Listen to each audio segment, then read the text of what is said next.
Hey guys, this is OddOneGaming. This is going to be another Dragonheir SilentGods video. In today's video, we're going to talk about the chief challenges in Season 3, and we're specifically going to talk about this boss over here, the Chaos Shadows Ice, which basically takes more damage from necrotic heroes. So necrotic damage is going to do 100% more damage. I don't have the best time in the world currently to do a lot of testing with free-to-play stuff and whatnot, but for my video I'm just going to try and give you guys replacements to try and do the best team possible, and we're going to go over this boss, what he does and what should be like the best ideas. The reason why I don't have that much time, for those of you that do not know, I have a baby girl right now. So my wife, OddOneGaming, gave birth recently. We just lower this down. Okay, I don't have it. Fortunately, I don't have the picture in the background, but just check my previous videos. I have some pictures of my cute baby girl, Lily, that, you know, I'm really happy to have in my world. So that's why I don't have as much time as I wanted. But let's go into this fight and let me show you the team that I'm actually using, and we're gonna go over the boss's skills. So I'm just gonna throw my team in there. We're gonna start it, let it run, and basically we're gonna read the skills first, and I'm gonna rerun it and show you roughly the damage that it does. So basically on the first one, deals cold damage to enemies within range with a 100% chance of inflicting frost. So this is the battle skill. It does it twice. So it basically does it in the front range. Okay, I'm gonna show, actually, you know what, this is not the best spot to show it. Does it show over here the skills? If we go to the boss information, let's see. Yes, so this is the thing, it does it in the front area, but if you have people that go behind him, you can trick it. You can only have one melee unit in front. He's never gonna do this battle skill towards the back. He's always gonna do it in front. Keep that in mind. I'm gonna show you how I do my team, and you can try and copy that. So he does that twice, and then after that he does this skill that basically gives him attack up, and then deals cold damage around him with a chance to inflict frost. Do keep in mind that the way that basically this boss is Okadir. Okay, this is basically Okadir, the ice legendary that you can get from the horn. So that's the whole idea. These are his skills. Now when it comes to the way you want to do this, or the way you can cheese this boss, I guess, is you have several options. So I'm gonna show you my shadow team, but it does not have to be the shadow team. The most important thing that you want to keep in mind, if you don't have good shadow people, is the way that you can do this fight is you're gonna see that I'm manualing it. The way that I'm doing it is I'm just going with people at the back. See, I'm going behind him. There we go, and then I go behind him again with Ozul. Ozul just always gonna stay in the demon form. He's gonna do melee attacks. Now watch the boss do the battle skill. Okay, so I can put Ozul to go on auto.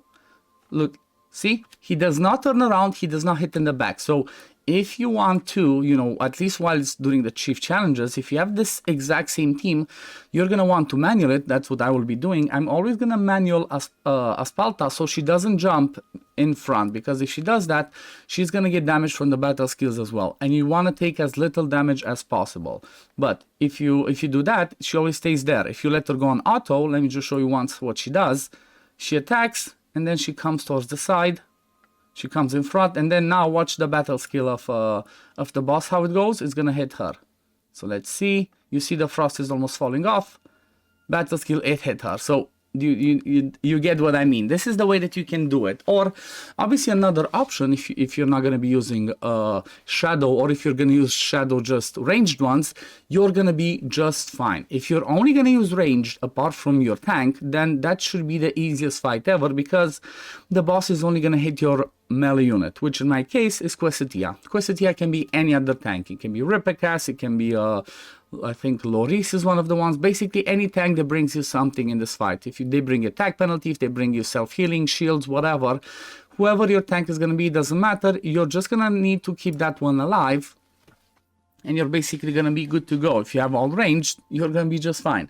One of the teams that I'm going to try to do once we get to the point where this is not a chief challenge, but it's the Chaos Shadows, is I'm going to be trying to do a team without shadow. Okay, I'm just going to try and bring in this team, again, same whatever tank. I'm going to try a rare tank maybe. Then I'm gonna bring some people like Joyce. I'm gonna bring what's his name? I keep forgetting to do this one, so I'm gonna be losing on damage. But I'm gonna bring Zorloth. I'm gonna bring Joyce. I'm gonna bring Zadok, and just keep in there maybe Megan for the healing, or maybe I'm not even gonna need that, because like I said, this is one of the easiest bosses that you can do, because he does not hit anywhere else. just around him and in front of him. So as long as you don't have people just like, you know, couple squares behind Quesetia, just spread them to the side like I show you, you should be just fine. Again, while I'm talking, keep forgetting to do this damage, but basically this team does some pretty nice damage. Like, it's not as, honestly, it's not as high as, for example, last season I used to do with Ice Blast, but it still does some solid damage. If I remember correctly, we're going to run this through anyway, but this team does around over 60 million, which I'm pretty happy with, considering we don't have that many buffs. I don't have everything maxed out in the team, in the affinity solvent, you know, the affinity bonuses for this one, because we're still progressing through the weeks. It's just week 1, basically, you know, we're just in week 1 of the Chief Challenges, where you only need to do 3 fights. So I think doing like something over 60 million, I'm gonna be just happy with.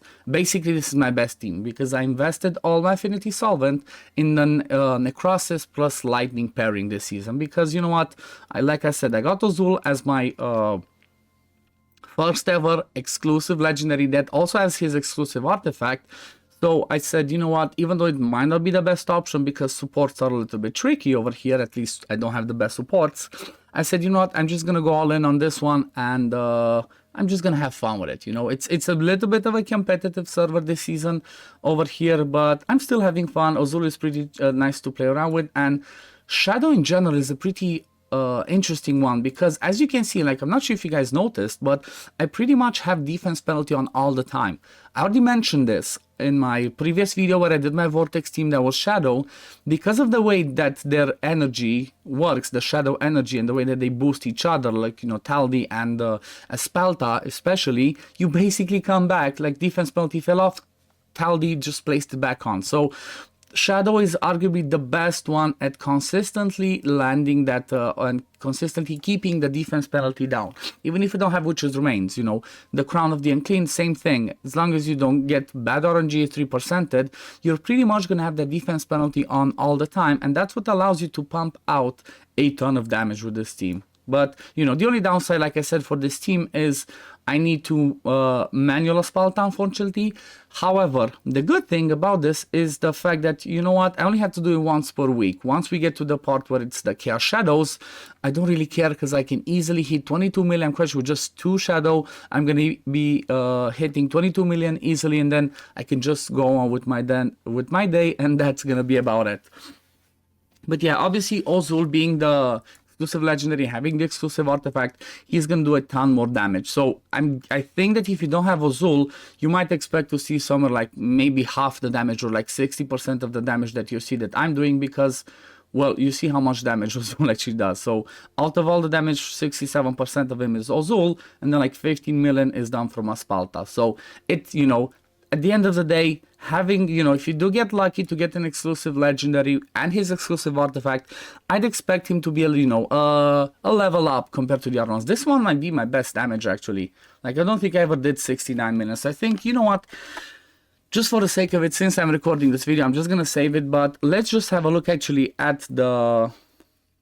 Let's have a look at the damage that I did, and we can check the builds after. So almost 47 million from Ozul, almost 16 million from Espalta, Taldi only 2 million, then 3.8 million from Quesetia, and 400,000 from Megan, which was my healer. Now, you know what? Yep, like I said, I'm gonna save this build, and now let's have a look at the builds actually that I actually have on the people, because some of these things might surprise you, but some of these things might seem logical. So let me see, let me go in there. Hopefully it's gonna allow me to just look at it, and let's see, there we go. Okay, so I guess the easiest way would be to just go in the here in the screen. So first of all, Quesetia, she is basically the tanky one, and I do have her build, and I think I'm moving myself over here in the middle.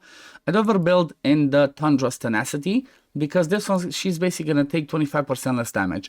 However, from what I've seen, I don't think she needs this, and the best one might be Ancestral Protection, where she takes some of the damage that everybody else takes. She takes it upon herself, because as you can see, when the boss does the ultimate, they take the ones from the back, take damage. But if you don't have, you know, anybody else in the front, you just have ranged ones, you should not worry about it. But because of that reason, I just gave her that, and then I also, honestly, I just gave her this gauntlet, and that's why she did some damage. This mythic piece of glove actually gave her to do that 3 million damage, and I'm pretty happy with that.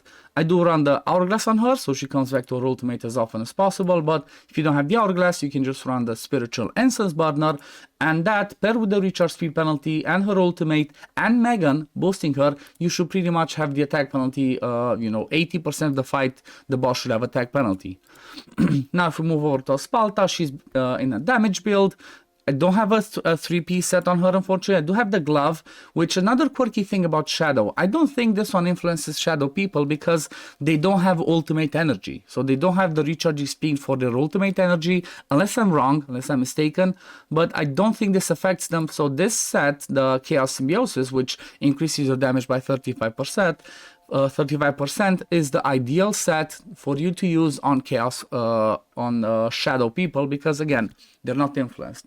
But she's running 90% crit rate, 4k attack, 174 crit damage, and I did put the Ravatrix Roots on her, but it doesn't have to be this. You can run the Eyeball, you can run the Music Box, whatever gives you the most damage, that's what you're gonna run on her. Now when it comes to Azul, like I mentioned, I do have his exclusive artifact, which is pretty powerful, gives him lots of crit rate, increases damage he does with his basic attacks. Then he's gonna have some pretty solid attack speed, because when he transforms in a demon form, he gets that attack speed up permanently, 50% attack speed plus this low one, so he's basically almost even lower than 1 second. Every 1 second he does that hit, and that's why, because of that demon form, I have him in the Rhapsodist's Calling, that gives you more attack speed, but also the basic attacks ignore 20% of defense. Obviously, because he's gonna always be in that demon form, as I have Taldi and Aspalta, they keep boosting the shadow energy. He's always gonna do those basic attacks in the demon form, they do a ton of damage, so ignoring defense is gonna help a lot. This is the best set for him. And then I do have the Mythic Glove that gives him more damage against targets with defense penalty, but because, like I said, you will always have the defense penalty on the boss because of the way that the shadow recharge their stuff. It's just amazing. Like I just love it. Then the next one is Taldi. Taldi is basically in a little bit of a quirky set. He's not going to do a ton of damage himself, so I built him to be my Witch's Remains person, okay? That's why I gave him the accuracy, but at the same time, keep this in mind. This is an amazing tip. Your shadow people, especially if you have, like I said, Taldi that keeps boosting, and because they do this, like, basically they do their ultimate every 10 seconds, you're going to want to try and get them into, at least one of them, if you need extra support, in Mona Lisa's Blessing, okay? Because every time they do ultimate, they heal the target with the lowest HP by 15% of the wearer's max HP. So basically it's going to be like, what, another, like 12,000 heal every time Taldi does an ultimate, which is basically every 10 seconds. That's going to be a good top-off heal, because Megan Healer on her own is not the best against this fight. So this is what made it be perfect for me and basically made it ideal.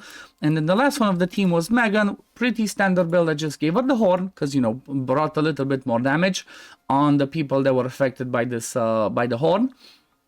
And then again, Mona Lisa's Blessing with lots of HP, so she can bring that extra healing so that my team survives as long as possible, and as much HP and skill haste as I could get. Like you can see, I even have an epic one over here, but it gave me the HP and a little bit of skill haste. That's the best that I got, because everything else, side of resist, accuracy, crit damage, nothing that helps me more.